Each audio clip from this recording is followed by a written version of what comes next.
I got into boxing a year and a half ago, roughly. And in the beginning of it, obviously, it was super, super challenging, not only physically, but mentally, especially. When I started this boxing journey, I weighed 205 kilograms. That's like 450 almost pounds. Yeah, so I was super, super, super heavy, super strong, super stiff. My endurance was shit. So it took me a very, very long time to get into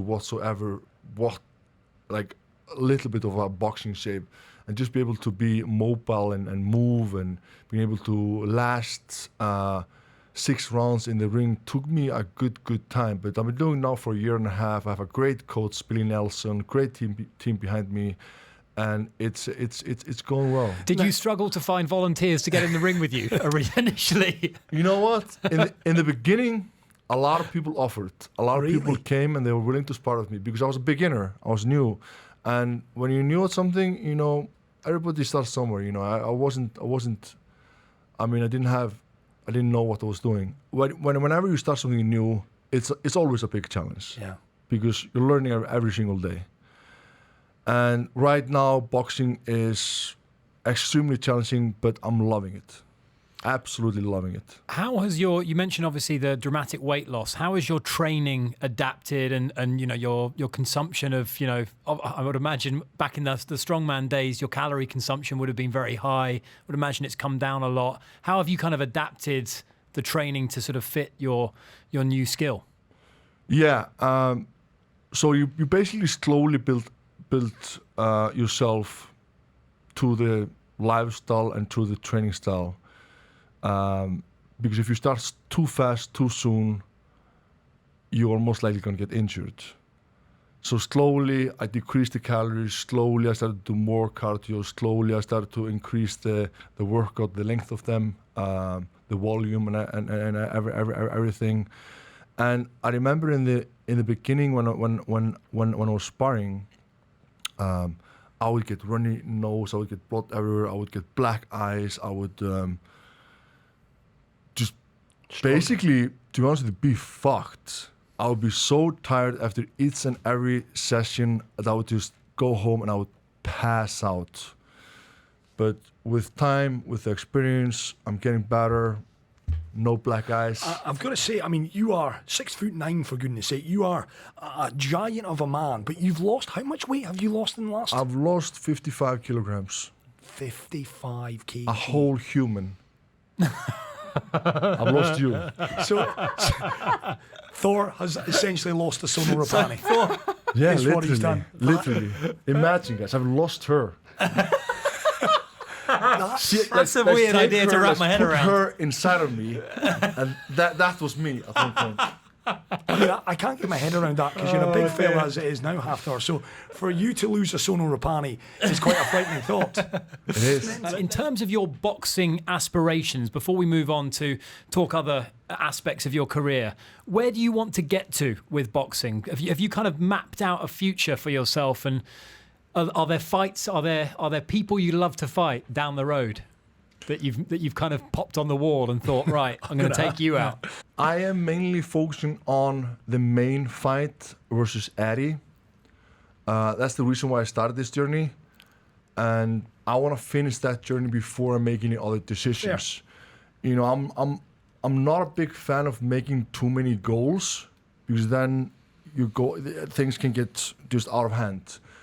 I want to finish that goal, knocking him out, and then after that we'll decide the future. Yeah, Eddie Hall, of course, you're referencing there, a fellow strongman who was meant to be your opponent for this particular fight, forced to pull out through injury. But I was reading as well, that's still on the cards for early next year. Can we say that? Absolutely true, yeah. It's going to happen. Hopefully in March next year. Dubai?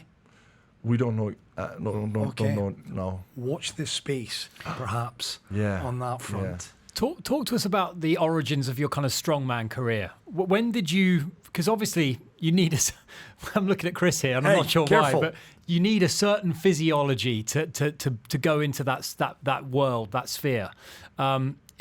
it's not just about, you need genes as well as obviously an ability to lift a lot of weights and train really hard. When did you think to yourself, that could work for me?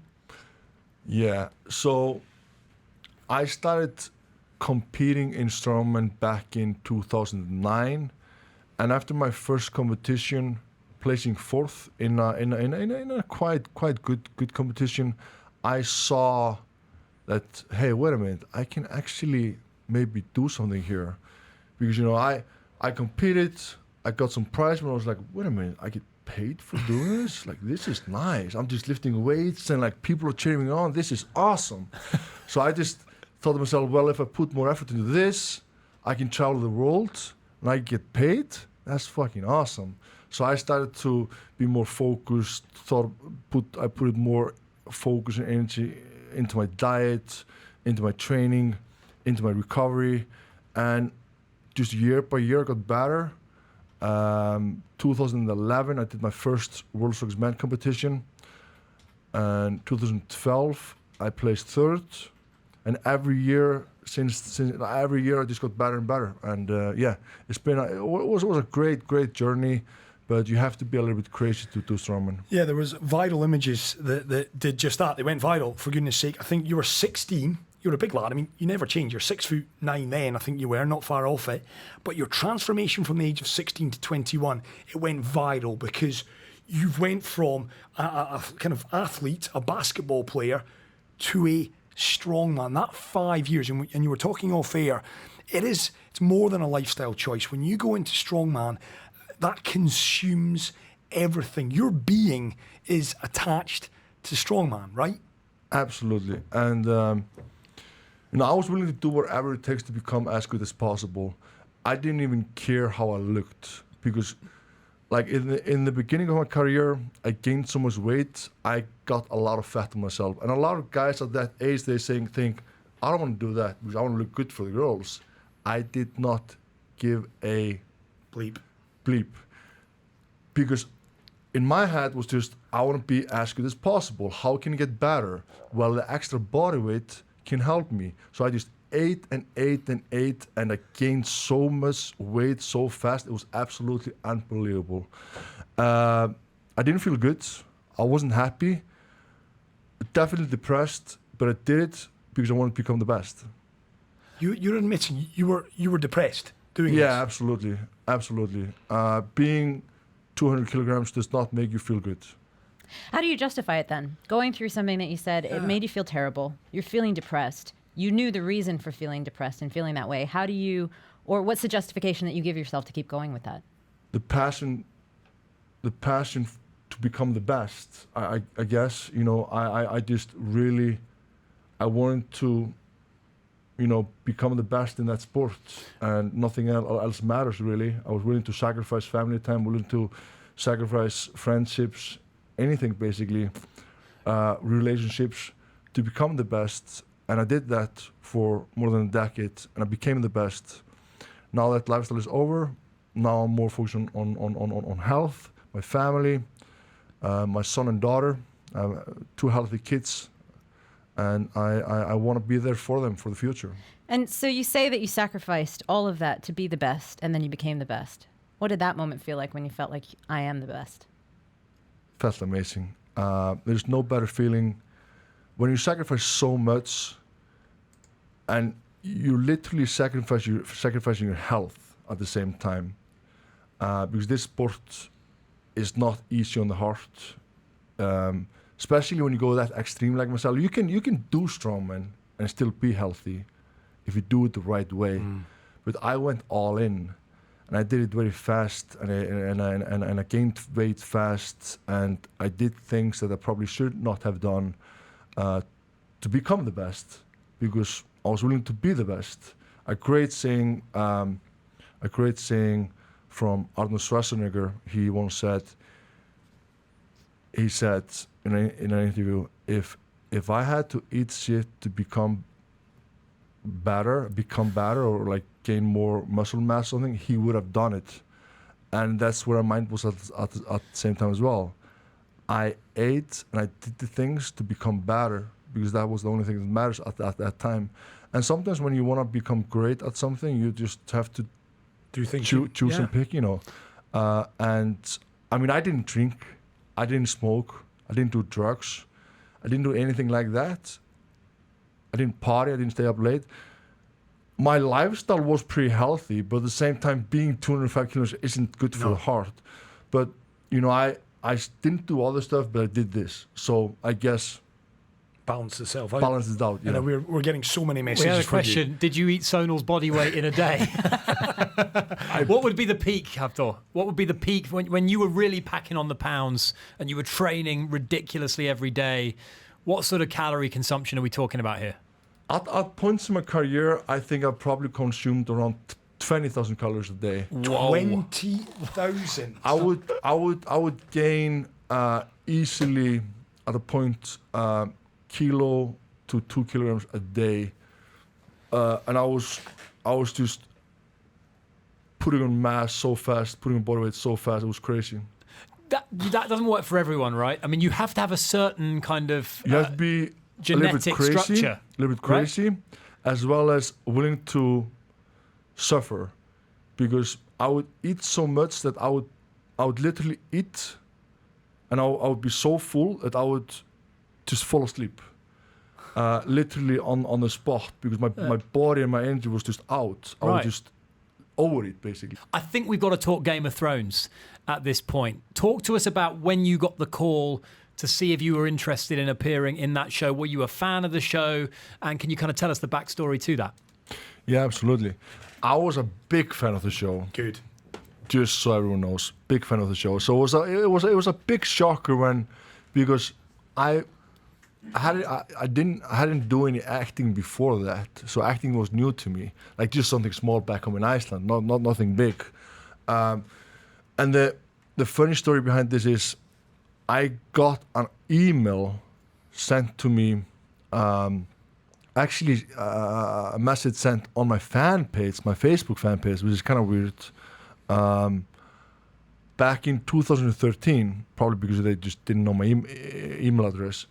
And when I saw that, I was just like, that's just some kind of fan, messing with me. There's no way Game of Thrones is asking me to do an audition, because I was literally watching the show at the time. I was a huge fan, so I didn't even reply to the message. Few days later, I get a phone call from a guy that I know back home in Iceland. He was working with them at the time, and he asked me, hey, Game of Thrones are looking for a guy to play a certain role, and they would like you to come in and do an audition. I can't say no to that opportunity, so I went, did the audition. Did the audition involve crushing someone's head, or what was the audition? It actually didn't. They weren't to see my strength, to see me in person, see the size of me. See if I was strong enough, fit enough, if my knees were healthy. They asked all kind of weird stuff like that, and I was and then after that meeting, they asked me if I was willing to see their sword teacher, a guy called C.C. Smith, a great guy. I met up with him a day after, and after the first class, he was just like, "You are the guy. I'm so amazed with your size, with your strength, and that you don't have any problems with your knees or anything." Because usually guys my size have some kind of problems, but I didn't. I mean, Ronnie Coleman, we've had him in this very studio. He's a man that admitted that he kind of abused his body in pursuit of greatness. But here you are, no knee problems. Game of Thrones saying, wow, you're fitter, stronger, more agile than we thought. So the role's yours. Yes, absolutely. Wow. So I was obviously super excited. What was your first scene? Can you remember it was the one where you were massacring. Was it by the walls of the of King's Landing? My first couple of scenes that I shot were shot in Spain. Right. And one of the first shoots that I shot was when I crushed Pedro Pascal's head in. Yeah. Yeah. A big scene to start with. We actually had a question. Were you a bit grossed out by that? I mean, how did they film that? Yeah, yes and no. I mean, it's acting, so you know. Of course, you didn't actually have to yeah, crush so- his head. No, I get So, that. so it's like But you was- know it's not a real hat. So it's, But was it weird seeing it back when they'd done it? Because it was so. It was I remember so watching real, it, and it and was it- so galling when you watched it. yeah, it looks awful. It really does. But look, at the same time, good, well done, you know. Yeah, I just had a great time. It was great working with Game of Thrones. Can I ask as well, Hafthor, any regrets? And when I say that question, it kind of sounds ludicrous. Of why would there be regrets? It's the biggest show, arguably, of all time. But the fame that it brought as well, I would imagine, I'm not famous, don't have any dreams of one day being famous, but being stopped in the street, I would imagine Game of Thrones brought you an enormous fan base, and with that comes an awful lot of pitfalls, right? Being stopped in the street for pictures, and maybe you already had that. How did the relationship kind of change with perhaps your fans after taking that Game of Thrones role? Firstly, I love my fans, and I love my life, and I wouldn't change a thing in my life. Obviously, there are things that I wish I could have done better in my life, but I'm a big believer in, you know, I'm here today for a reason because of the way that I decided to, you know, I picked the right roads, and I'm married today, I have healthy kids. I'm just a happy man. I cannot complain, and I would not change anything in my life. I don't have any regrets at all. Okay, here's a question for you, and let's be honest, no one's listening. Would you change that ending of Game of Thrones? Come on now. If I could, Yes. I would. Good. Yes. Yeah, you'd have thrown the hound off that. I would have a massive scene of me fighting a dragon. Yes, I'm all over that. I think that could be an awesome fucking scene where I'm fighting a dragon. Can I just ask, obviously the metamorphosis of the Mountain, he turned into a bit of a zombie towards the end of the show. He had some issues with the Oberyn poison and all that, spoiler alert. But was that a lot of hair and makeup for you? Was that did you have to spend a lot of time in? So much time, especially the last season, and I wasn't a big fan of that. I was not a big fan of that, but I did it. I had to do it. Couldn't say no. But there were times where I had to do makeup for 8 hours straight because of because my whole body was fucked up. Especially the last scene against my brother, where the armor goes off. Yeah. That was extremely tough. 2 weeks of shooting, if it was like roughly 2 weeks of shooting, where I had to basically wake up in the middle of the night, do makeup the whole night, and shoot the whole day. Tough few. Is there a specific behind the scenes memory that is perhaps a favorite of yours that you just remember really well? Time perhaps with the cast and crew that was specifically memorable for you? I would probably pick, there are a lot of great moments, but the moment that I really enjoyed was in the last episode where I went with my brother in Game of Thrones, the Hound, and I went and I spent a whole evening with him on his boat. He loves his boats, and He's a Scottish guy, a right? Scottish guy. I think he lives on an island, and he just loves his boat, spends most of his time on a boat, and I was able to spend some quality time with him there on his boat, and it was just a great time. We've actually